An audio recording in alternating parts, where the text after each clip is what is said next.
Buenas tardes. El amicus curiae de Milei.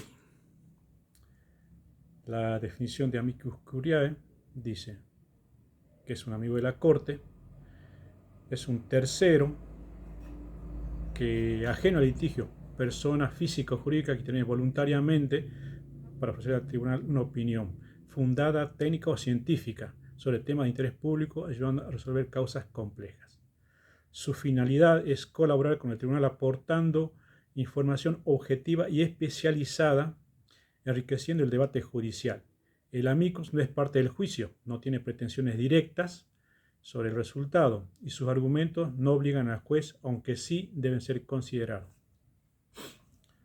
Sin dudas, el amicus curiae jugó un papel fundamental en el fallo que anuló la condena millonaria contra Argentina, en el caso de la apropiación de Repsol, que fue noticia el día viernes, ¿no? El mediodía. Ya que la justicia este viernes emitió un fallo trascendente para la República Argentina al anular la condena de 16.100 millones, que con intereses ya llegaban a los 18.000 dólares, 18.000 millones de dólares, por la expropiación que hice alusión, ¿no? Que ocurrió esto en el 2012.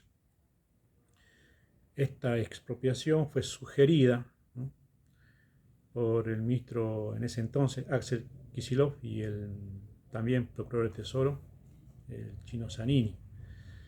Y votada, ¿no?, esta sugerencia, ¿no?, esta iniciativa, digamos, ¿no?, votada en el Congreso de la Nación, por lo que al ser aprobada y promulgada como ley, ¿no?, porque para que algo sea ley obviamente tiene que ser tratada en el Congreso por las dos cámaras y aprobada, ¿no?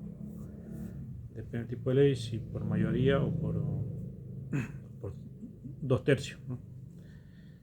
El asunto es que el Estado, al ya aprobarse esta ley de expropiación, se hizo cargo del 51% de las acciones de YPF, que son los yacimientos petrolíferos fiscales, ¿no?, de la nación.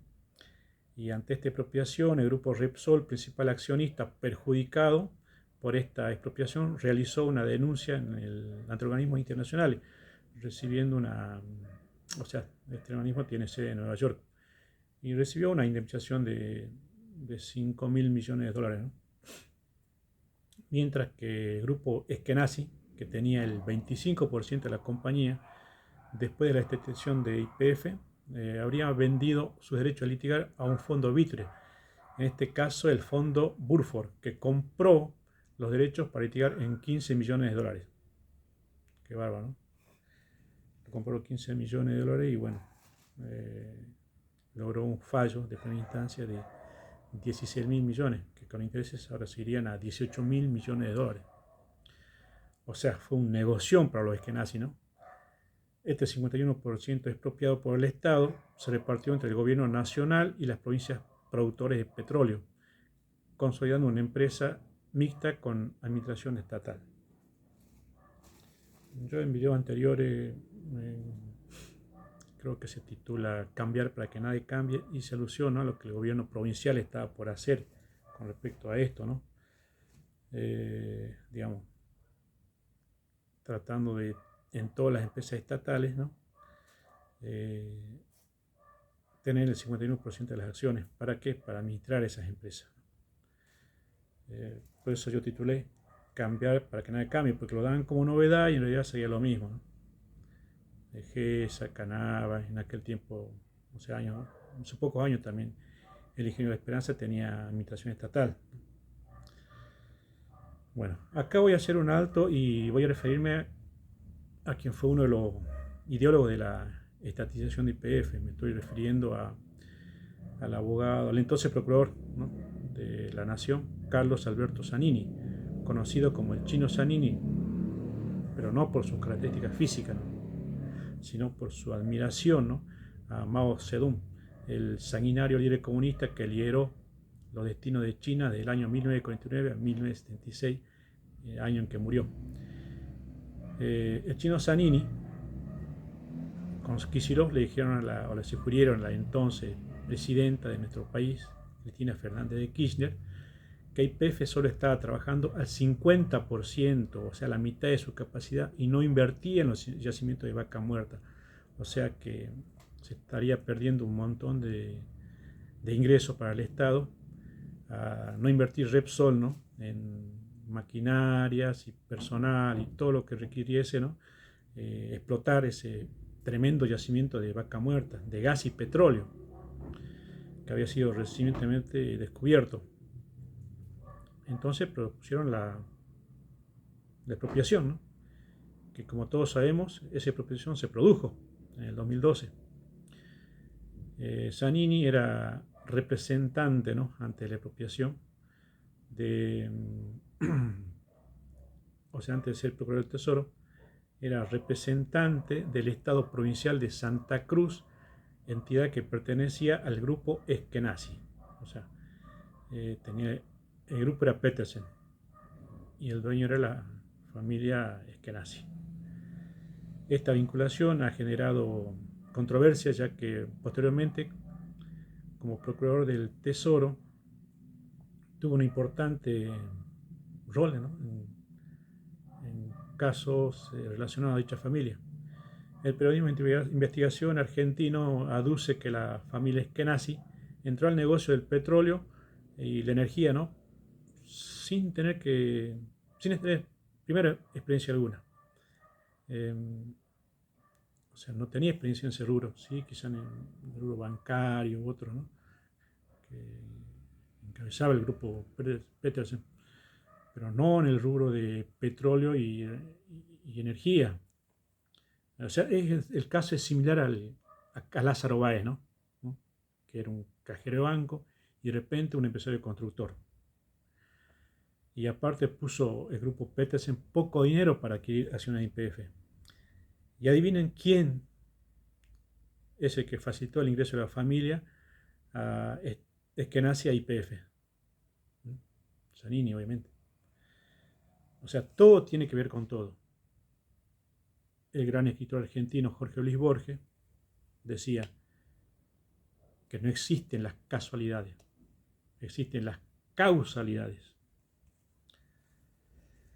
Bueno, el hecho y lo objetivo, ¿no?, es que el Tribunal de Alzada de Estados Unidos falló a favor del Estado argentino en el caso de la expropiación de YPF, cuando el juzgado de primera instancia había condenado a pagar por dicha expropiación más de 16.000 millones de dólares. Y por este fallo positivo para el país, ¿no?, o sea, de haber anulado todo eso, ¿no?, de haber anulado la condena de pagar a Argentina, ¿no?, 18.000 millones de dólares, salieron CFK, Kicillof y hasta el inútil de Alberto Fernández, ¿no?, a decir que gracias a sus gestiones había obtenido el país un fallo favorable de la Cámara de Apelaciones de Estados Unidos. Y la gente que no es mediocre y que seguimos este caso, no puede menos que reírse de tremenda afirmación de estos caraduras, porque si no fuera por ello, el caso ni siquiera hubiera llegado a juicio. Y, o sea, por esta apropiación atropellada y maliciosa, ¿no?, del gobierno populista de Cristina Fernández, que solo tenía por objetivo apropiarse de esa empresa, ahora estatal, ¿no?, para llenar los bolsillos de empresarios prebendarios como los Eskenazi, el círculo íntimo de allegado, y bancar con las ganancias su campaña proselitista y a la pauta periodística, y regalar pescado a la gente antes de enseñar a pescar. Si no, no se explica cómo es que Argentina, con tremendo yacimiento de gas y petróleo como lo es Vaca Muerta, no está al nivel de los países árabes como exportador de gas, petróleo y todo producto energético que provenga de esos recursos naturales. La respuesta es simple: se lo han robado todo. Lo cierto, objetivo y concreto es que todo se debió, ¿no?, a este fallo, digamos, del Tribunal de Alzada, ¿no?, de la Cámara de Apelaciones de Estados Unidos, a las buenas relaciones que mantiene el presidente Milei con la administración Trump. Y adivinen quién sería el amigo Curiae, ¿no? El amicus Curiae que se presentó en favor de Argentina. Justamente la administración Trump, que no es, el amicus curiae es una figura penal, ¿no? Que no es parte del litigio, pero sí da opiniones, ¿no? Aporta, ¿no? Eh, fundamentos, ¿no? Para esclarecer el hecho o favorecer a alguien, está bien. Ese es un amicus curiae, que ningún medio lo está, digamos, tocando, ¿no? Todos hablan, bueno, de cómo se apropia de la gestión de este fallo. Cristina Kirchner, Kicillof y otros más, ¿no? Cuando en realidad todos sabemos, por lo menos es mi opinión, ¿no? Muy personal, que esto se debe a las buenas relaciones que tiene el presidente Milei con las potencias occidentales, especialmente con Estados Unidos, también con Meloni, también con Macron, en América Latina, bueno, con Bukele. A ver, si hubiera estado un gobierno populista, ¿quién iba a presentarse como amicus curiae? Irán, Venezuela, Cuba. Y si así hubiera sido, un tribunal de alzada, como es la Cámara de Apelación de Estados Unidos, le hubiera dado bolilla, hubiera escuchado sus opiniones, sus fundamentos, su apoyo. Obviamente que no. Entonces, yo no quiero desmerecer, ¿no? Menospreciar el trabajo que hicieron los abogados de la Procuración del Tesoro, los abogados que pagó Argentina, ¿no? El Estado argentino, para defender a nuestro país en este caso.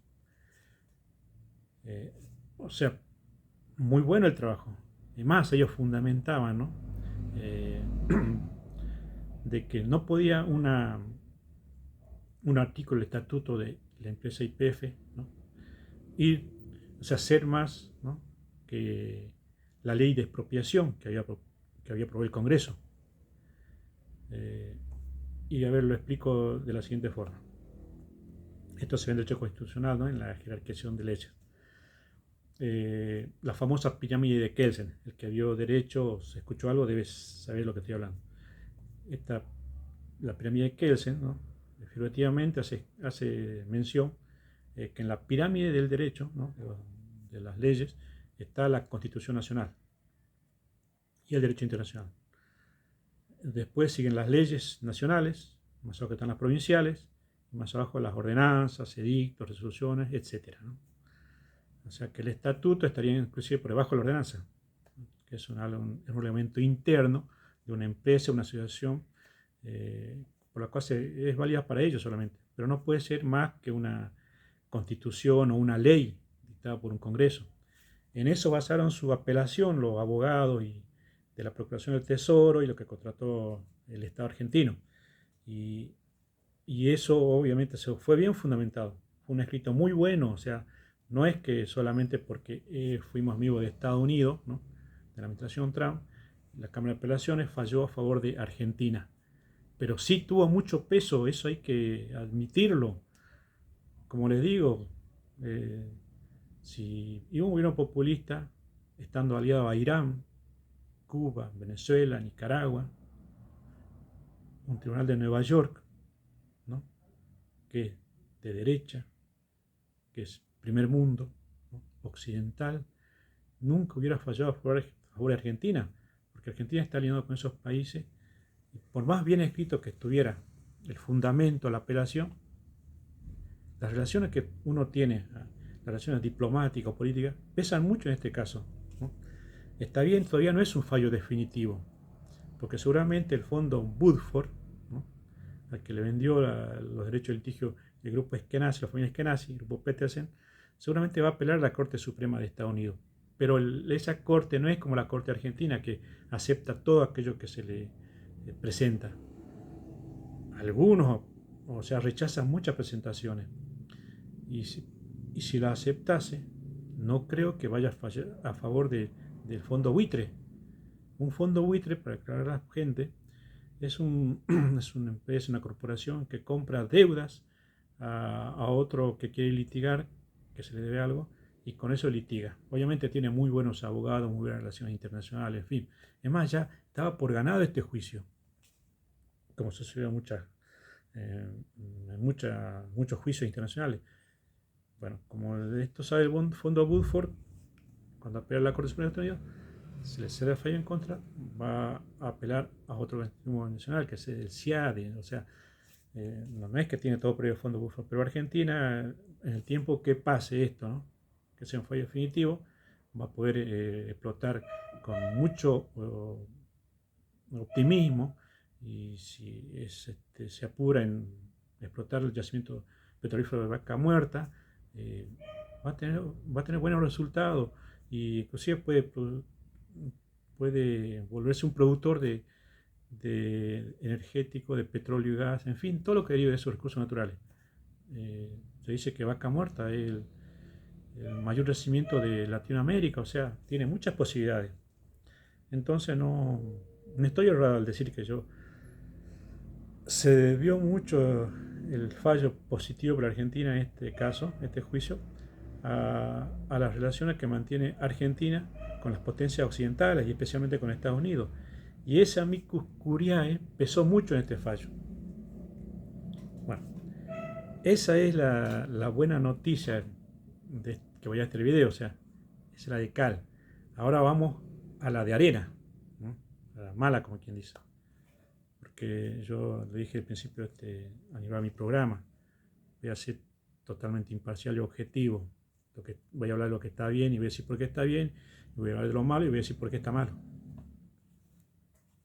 Bueno, a través de los años y viendo cómo los dirigentes y partidos políticos se iban desprestigiando, uno podía observar que el factor común de este desprestigio y falta de empatía con la gente, más que nada, era y es la soberbia.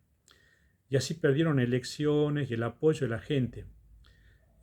Quizás por eso en muchos municipios, ¿no? Por ejemplo acá en Palpalá, donde yo vivo, concejales de la izquierda lograron meter hasta 2 concejales. Y cuando los partidos tradicionales parecía, ¿no?, que recuperaban su lugar en las elecciones, otra vez ese pecado capital, la soberbia, los atrapaba y nuevamente perdían el voto de la gente. Quizás es un vicio capital, un vicio de la gente que llega al poder y se olvidan por qué los votantes, por qué los votaron. Porque la gente quería un nuevo cambio de aire y que no venía mal, ¿no?, en un gobierno, ¿no?, de corruptos, y que al estar integrado por malas personas, porque los ciudadanos, los políticos son malas personas, vamos a ser francos, yo siempre lo dije, para esa gente un Milei es un símbolo de transparencia, de anticorrupción, lucha contra la casta, más allá de sus modos y rabietas, que hacer un outsider, no un político, es como que tiene un margen de tolerancia. Pero los que lo acompañan no tienen esa ventaja, ya que los políticos, ¿no?, son malas palabras para el ciudadano común. Y así no lo sean, ¿no?, así no sean los políticos que tengan las características de Milei, pareciera que solo el león goce de cierta ventaja. Y es algo de lo que muchos, aunque pregonen moral, transpiren liberalismo y lucha anticasta, caen en los mismos errores de lo que critican. En estos días uno de los representantes, San Moralina, se ha visto fogoneado por la prensa opositora y rancia que ha volteado gobiernos de izquierda y derecha. Quizás porque no supo escapar a la seducción y las mieles que ofrece el poder, o porque ya no pudo disimular que siempre fue víctima de ese pecado capital, que perdió incluso a personas buenas. La soberbia hace eso. Y a los libertarios le está costando caro bancar a un personaje así, ya que las encuestas inclusive lo ubican a la Pato Bullrich, ¿no?, como una de las funcionarias políticas con mejor imagen. Si no, vayan las encuestas, ¿no?, nacionales, digamos. E incluso hasta algunos libertarios con pelotas, ¿no?, como ser el biógrafo Márquez, ¿no?, el biógrafo del presidente, ha recomendado que el jefe de gabinete debería renunciar a su cargo. Más la pasada le dejó esta vez a la soberbia al todavía portavoz presidencial y jefe de gabinete. Pero tampoco se escucha, ¿no?, alguna autocrítica del gobierno respecto a las acciones de Adorni. A él me estoy refiriendo, ¿no? que por más que insista que los actos de su familia y vida privada solo a él y a su familia le competen, ¿no? Un personaje público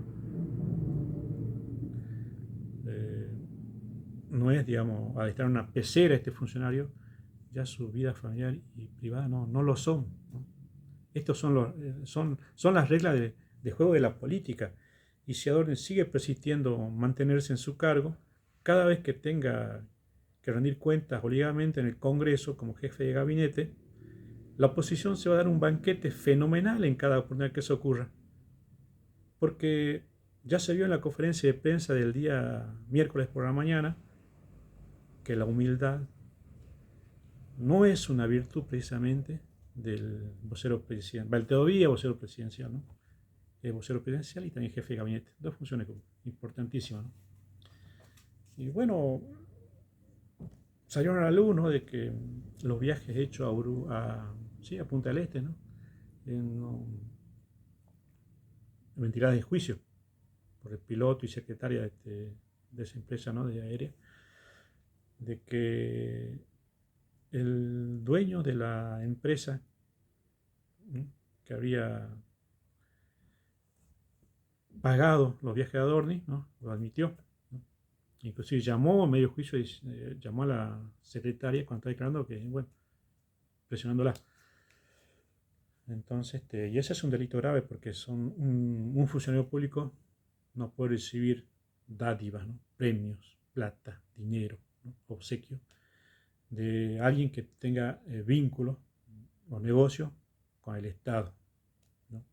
En este caso, este empresario que le pagó el viaje a Adorni tiene vínculos con el Estado, en la TV pública, o sea, no podía haber recibido a Adorni, ¿no? Un pasaje, ni un premio, ni un caramelo siquiera para que se entienda lo que son las dádivas, ¿no? Para que se entienda cuál es el delito. Y Adorni era uno de los representantes, ¿no? De la crítica al gobierno anterior, de la moral, de lo anticasta. Sin embargo, cayó en los mismos errores y eso se da cuenta hasta un chico de 5 años, ¿no? Y yo yo cité el pecado capital, la soberbia. Ojo, soberbia de la que están siendo víctimas varios libertarios, funcionarios, estoy diciendo. Y ahora, o sea, a ver, yo esto no me animo, sino que hubiera hecho igual, ¿no? Pero me siento más habilitado, envalentonado con eso, porque estaba viendo que mi canal en YouTube, ¿no? Tiene más suscriptores que videos, ¿no? Hablando en términos futbolísticos, como que un 9 tiene más goles que partidos, ¿no?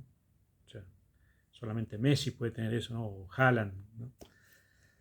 Entonces, cada vez mi canal lo ve más, o sea, entonces yo creo que tengo que ser mucho más imparcial, o sea, tengo que tocar temas de forma objetiva para que en realidad no decepcione a mi público, ¿no? Que esa fue mi bandera apenas presenté mi programa. Y acá en Palpará, por ejemplo, y esto es hablando localmente, ¿no? En Palpalá, en Monterrico, en Maimará, por ejemplo, ¿no? En estas elecciones, los jóvenes libertarios, ¿no? Los candidatos, es como que ganaron sin transpirar la camiseta, sin siquiera repartir folletos, sin siquiera hacer un acto, ¿no? Por solo hecho de llevar en la boleta la palabra Libertad Avanza o la foto de Milei, ¿no? O ser integrante del Partido Libertario, ya tenían el 50% de votos asegurados, tan solo por eso, no es por aptitudes propias de ellos, ni por su capacidad, ni porque tenían llegada al público.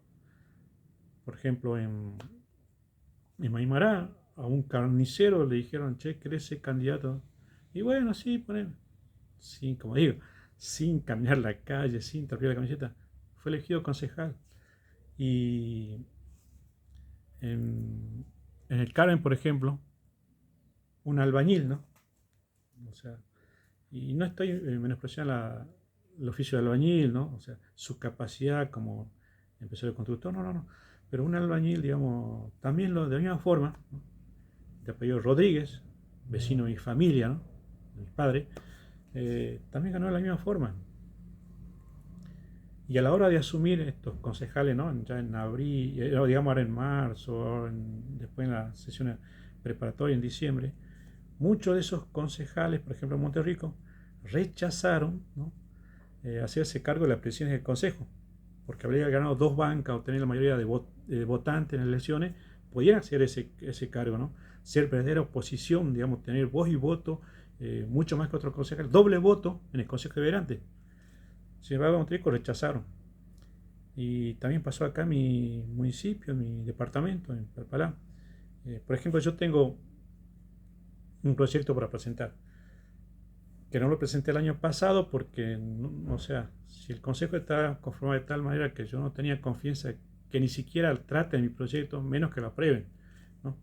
Porque vos, ¿para qué te vas a quemar las pestañas, hacer averiguaciones, juntar estadísticas, datos, juntar firma a la gente, para que en el consejo una comisión ni lo lea o lo vea y diga, no, esto, archivo, ¿me entienden?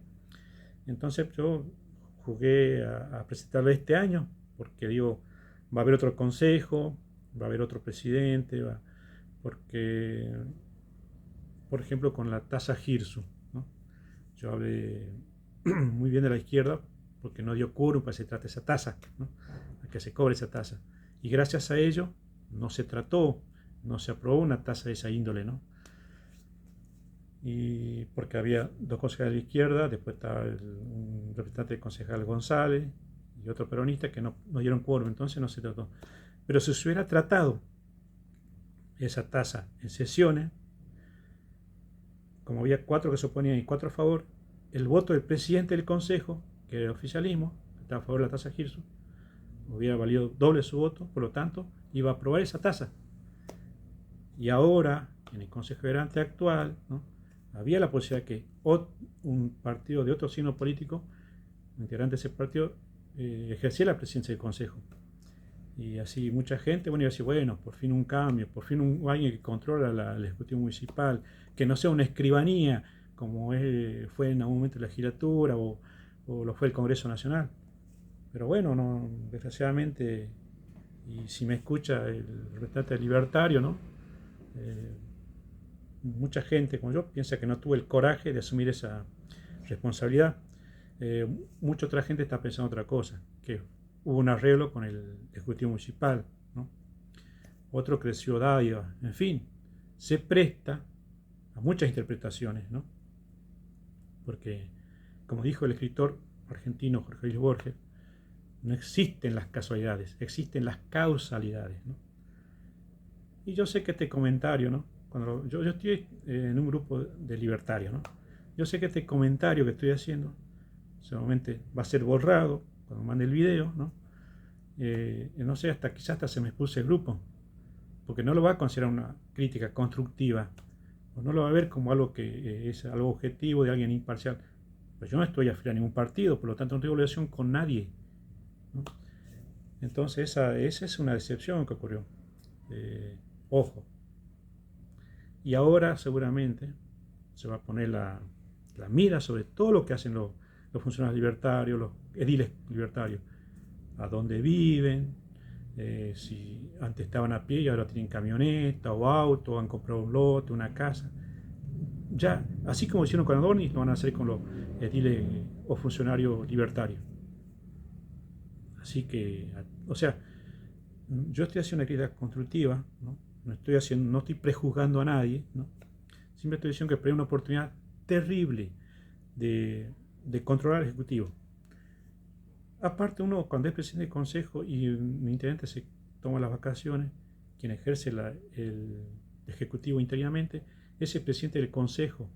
O sea que si ese concejal tiene aspiración a ser intendente, ahí por lo menos en ese pequeño lapso, ¿no?, de tiempo que ejercería la intendencia interina, va a poder ver cuánto personal hay, qué función cumple, cuál es la estructura, el organigrama en la municipalidad, si hay cosas raras, si está todo bien.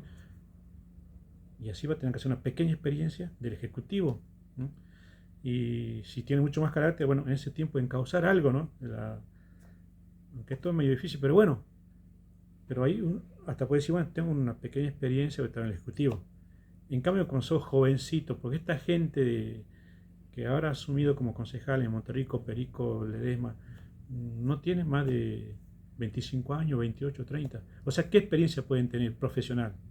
Tuvieron a cargo un kiosquito, a cargo de una empresa, una acción civil, un empleo estatal, aunque sea de maestro, no sé, de enfermero, tuvieron a cargo de algo. O sea, es esas cosas. Quizá para concejal bastó con llevar en la lista el nombre de la lista Avanza o la foto de mi ley. Pero para elegir un ejecutivo municipal hace falta mucho más que eso. Ahora, o sea, para concejal no votó mucha gente. Para intendente sí. ¿Por qué? Porque es algo más serio. Uno no puede dejar a cargo del timón del barco a un principiante, a cada una empresa, a uno que está, un barrendero. No sé si me entiende.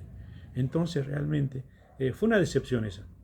Por ejemplo, en mi caso, yo acá en este video dije, sí, fui fiscal general de la Libertad, o sea, pues ya al partido más débil, porque quería cambio en el Consejo, quería cambio de aire, para que de esta forma los partidos gobernantes tradicionales recibieran castigo, ¿no? Y tuvieran que autocorregirse, ¿no? Que se bajaran del pony, como que dice el caballo, y bueno, eh, empezasen a hacer las cosas bien, ¿no? Yo no cobré un peso como fiscal general en el 23, en el 25 o así. En el 23 no cobré un peso porque mi hija me insistía, papá, vos que tenés más o menos, sos visible en la Cámara de Comercio, ¿por qué no apoyás a estos jovencitos? Así se va la corrupción de la política. ¿Eh?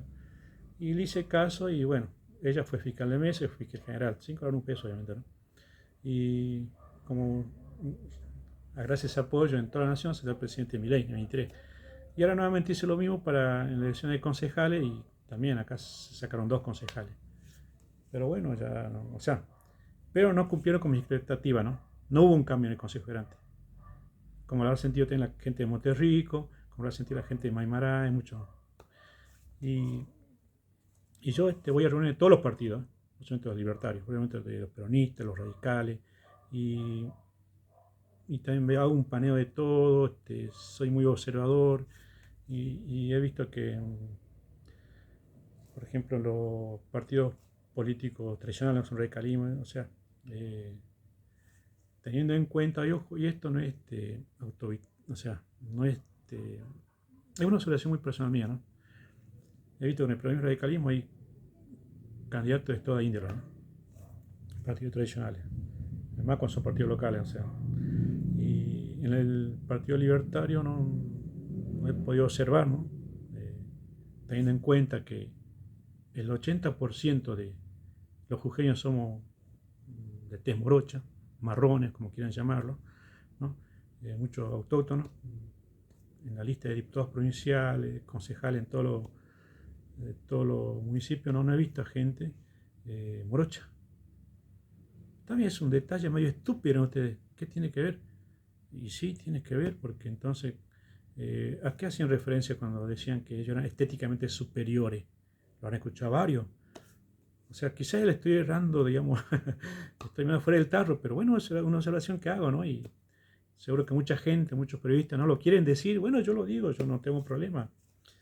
Entonces, esa también, digamos, yo creo que va a jugar bastante en las elecciones. O sea, pero lo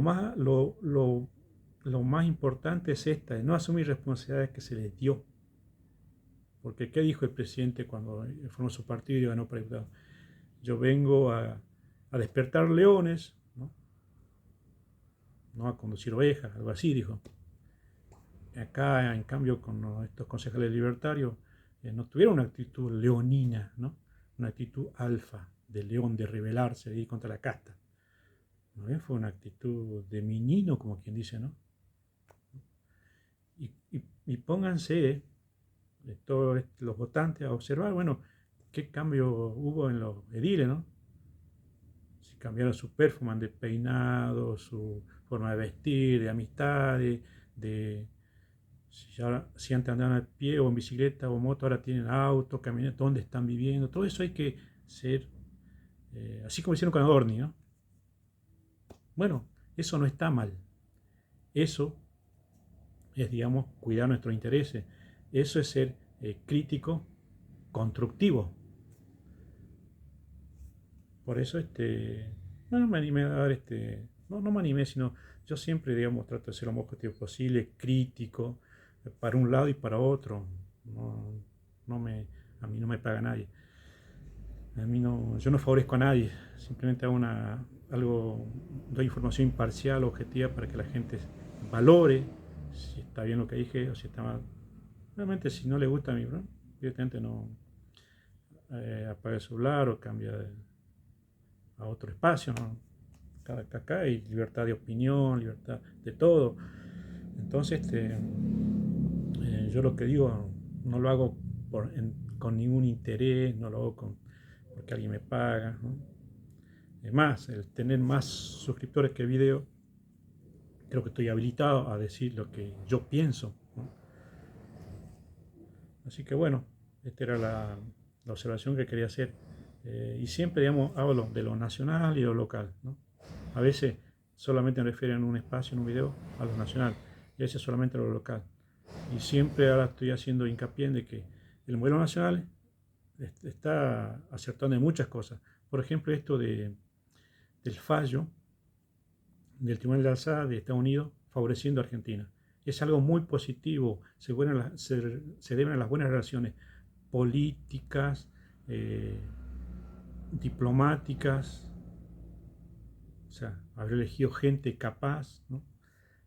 Eso yo creo que tiene que ser hincapié, ¿no? Los partidos, ¿no? Los que, digamos, tienen posibilidad de ganar esta elección. Por ejemplo, quién tendría un perfil, digamos, para ganar, para ser candidato? Tenemos ya un ejemplo, Milei, un outsider, alguien que va contra la casta, alguien que no tranza, alguien que, como dice, está dispuesto a morir por las botas puestas, alguien con experiencia, porque Milei es un tipo más de 50 años que fue jefe de economista, eh, fue echado de su trabajo, o sea, tiene, digamos, calle, tiene espalda, tiene experiencia, no es un novato, digamos, no es que se lanzó, no sé, porque era un pintor fracasado, o no porque era no sé, una persona depresiva. Yo en uno de los videos, Milei es un perdedor, ¿no? Muchos libertarios se ve que se ofendieron. Aún así fue uno de los videos más vistos de mi programa, ¿no? De todos los videos que hice. Y sin escuchar el video, ¿no? El programa, me dijeron que me vaya a mi país, que anda a Bolivia, en fin. Obviamente dijeron por mi té morena, ¿no? Eh, Mi origen son todos de acá de Jujuy, quiero aclarar, ¿no? Y si hubiera sido boliviano, la verdad, orgulloso estaría. Pero la verdad, uno no debe renegar sus orígenes. Pero ahí se vio también, ¿no? Digamos, cómo sacaron a relucir, ¿no? Su xenofobia, ¿no? Seguramente eran libertarios. Ojo, hay xenófobos, radicales, peronistas, pero ahí todos esos comentarios, obviamente, eran de gente libertaria que, pensando que yo me iba a hablar de mi ley, no se pusieron a avisar, habrán escuchado las dos, tres palabras porque dije que mi ley era un perdedor.